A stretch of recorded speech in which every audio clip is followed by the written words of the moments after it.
We are no longer in Locked In Locktober. We have now entered Not Natty November, and next month probably by December. Basically what I'm getting at is that we lost another natural lifter. Our best friend Jacksfit has just entered the dark side, and I'm not talking about bedroom cardio with Leon Edwards. So to do a quick recap, Jacksfit is this fitness influencer from the UK. He started off as a 6'1", 6'2", 120-pound guy just trying to put on muscle and documenting his progress, and he basically just wanted to improve himself and inspire others, which is very motivational, especially from a hard gainer like myself, and I'm sure tons of other people out there can relate to it as well. And he was on the come up fast. He got a sponsor from My Protein Supplements. I don't know, I'm gonna drink that. No, it's actually disgusting.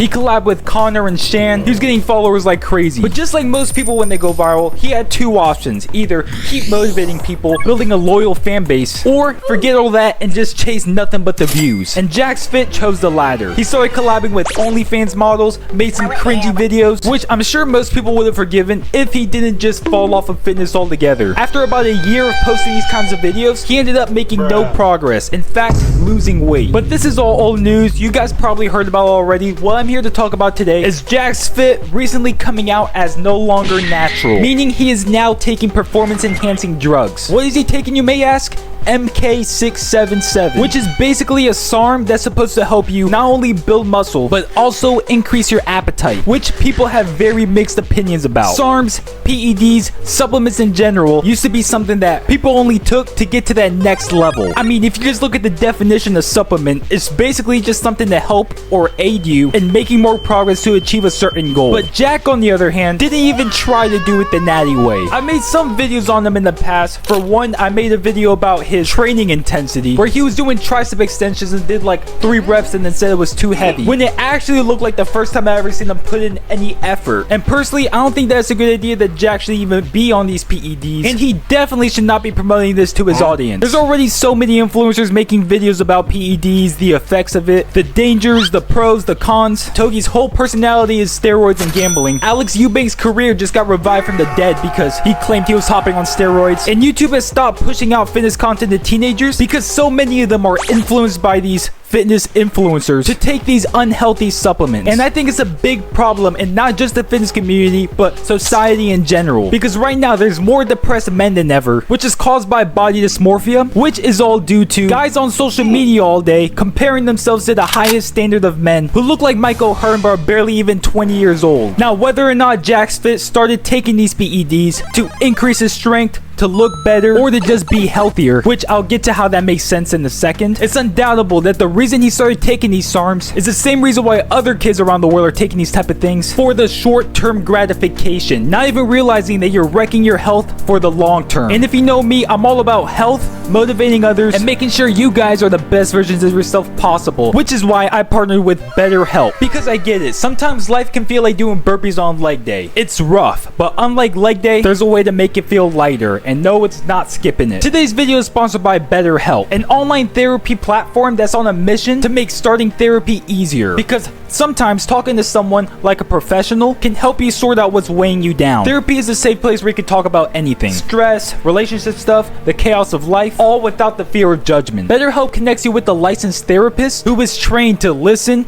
answer questions, and help you see things from a fresh perspective. It's kind of like having a personal trainer, but for your brain and mental health. They can teach you ways to manage stress, work through emotions, and make positive changes in your life. But here's something I want to make clear. You don't have to be dealing with any specific serious mental health issue to benefit from therapy. Sometimes it's just about having someone to talk to who can help you solve the small problems in life in a healthier way. Seeking therapy is a strength, not a weakness. If you're wondering how it works, BetterHelp is a platform with tons of different features, like a journal for personal reflection and group sessions on topics you might care about. And getting started is easy. You fill out a questionnaire, and in most cases, within a few days, you're matched with a therapist. And here's the best part: if you're not vibing with the first therapist, you can keep switching until you find the one that's right for you. If you're struggling with anything, anything or just feel like you'd benefit from talking things out with a professional, hit the link in the description or go to betterhelp.com/Denali. And this will get you 10% off of your first month of therapy. So why not give it a shot? Thank you BetterHelp for sponsoring today's video. Now, you guys tell me what sounds like a better and healthier option. Option A, hiring some professionals like a mental health therapist that can help you with your struggling depression, body dysmorphia, etc. Maybe a nutritionist to tell you what foods to eat, how much calories, how much protein, and maybe a personal trainer that can actually push you and force you not to just train to mild discomfort. Or option B, ignoring all the advice people gave you and just going on some PEDs instead because other influencers out there are doing it. Now I'm actually asking you guys, comment down below which sounds better, option A or option B. And I'm asking you guys this because out of everyone, one of the biggest fitness coaches on YouTube, Coach Greg Doucette, is actually promoting that Jacksfit keeps taking these SARMs. This is the first person that I've seen that, in my opinion, genuinely should be on performance-enhancing drugs. Now, I don't know what's worse, Jacksfit taking all these L's or Greg just fully losing hope and recommending PEDs to this kid instead. Either way, Jacksfit is cooked. Now, I don't want to take Greg out of context or anything. Basically, what he's saying is that Jacksfit is obviously a hard gainer. I mean, we can all see that. He's like 6'1", 130 pounds, which is severely underweight. And Greg said himself that his first option wouldn't be to prescribe MK677, but instead maybe take natural supplements like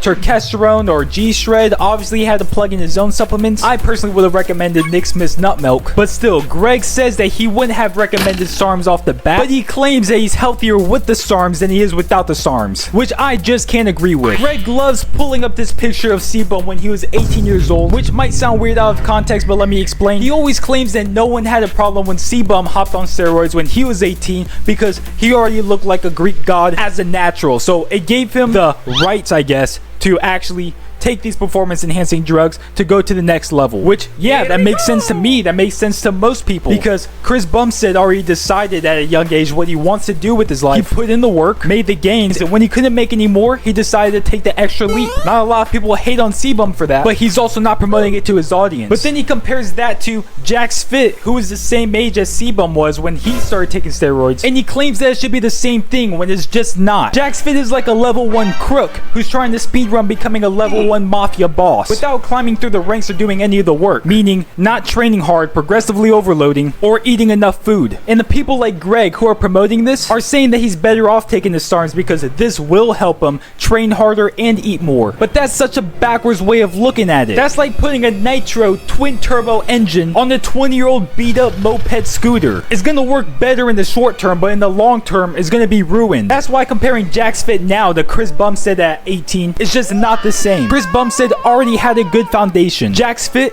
has no foundation. You wouldn't build a house on top of a foundation made of bubble gum and duct tape because in the long term it's all gonna collapse. And personally, I'm not praying on his downfall, but I think this is what's gonna happen to Jacksfit in the future. What I personally think he should have done is hire some help, someone to give him a little bit of guidance, and focus on improving himself instead of blindly following what other people on social media are doing. And me as a fellow hard gainer, I'm still working on improving my physique as well. It's been a slow progressing journey, but if you look at it like a video game, you keep improving on yourself, you block out what others are doing around you, then you will keep making progress and you'll be happy with the way you look. And with how big PEDs are in the fitness industry right now, it was no surprise that Jax would try to hop on this trend. I'm just hoping you guys do better. But with that being said, subscribe if you like these type of videos, and if you're looking to boost your testosterone naturally, watch this video where I successfully boost my testosterone by doing some weird methods.